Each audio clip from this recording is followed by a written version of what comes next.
Christmas dinner, Aunt Dilly asked, "Is Pia keeping up with her friends since the kidney transplant?" I froze mid-bite. What transplant? Pia's still on the waiting list. My parents' faces drained of color. But your parents told me she got one years ago. Said everything went perfectly. Dilly, you must be confused, I said softly, reaching across to touch her hand. She's been on the waiting list for almost 3 years now. Dilly yanked her phone from her purse, scrolling frantically through old email chains. No.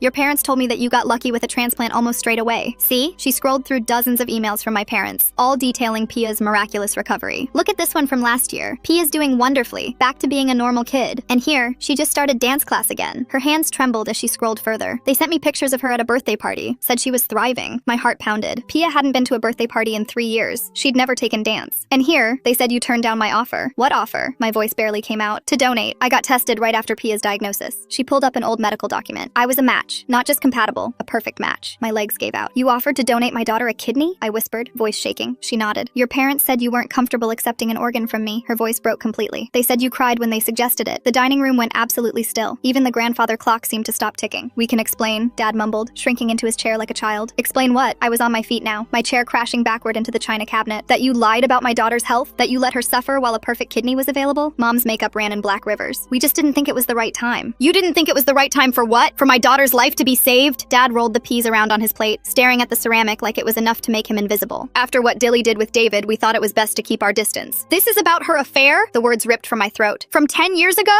You let my baby suffer over your pathetic grudge? My dad looked at me with pleading eyes. We were just trying to do what's best for you, honey. For Pia. My mind raced through every agonizing detail. Birthday parties in hospital rooms instead of parks. No swimming lessons. No sleepovers. Just the endless cycle of treatment. 3 years of dialysis. 4 hours at a time. 3 times a week. I'd sold my wedding ring to a pawn shop just to survive. Borrowed money from people I shouldn't have. Worked 3 jobs until I collapsed from exhaustion. All while my aunt was right there, practically begging to donate. She asked me if she was going to die. Tears were streaming down my face. Do you understand that? My 8-year-old daughter looked me in the eyes and asked if she was going to die. Dilly had collapsed into her chair, sobbing so hard her whole body convulsed. I could have saved her. I wanted to save her. I pulled up photos on my phone. Pia hooked to machines. The blood she'd vomited last week. Her growth chart showing how far behind she'd fallen. $200,000 in medical debt, while you told the world she was cured. I grabbed Pia's latest medical report from my purse, hands trembling as I read. Her heart is damaged from the strain. The nephrologist says she might not even survive surgery now because her body's so weak. You didn't just hide help. I looked them dead in the eyes. You might have killed her. Mom's body convulsed with sobs. Even she understood the monstrosity of what they'd done. Dilly stood suddenly, pulling out her phone with newfound determination. We're getting retested tomorrow. I'm calling the transplant coordinator right now. She was already dialing. We're moving Pia up the surgical schedule immediately. Dad reached out desperately. You can't just cut us out. Watch me. The words came out like ice. You had 3 years to tell the truth. 3 years of chances while she suffered. At the door, I turned back one last time. My parents sat frozen at their ruined Christmas dinner, the weight of their crime finally crushing them. You better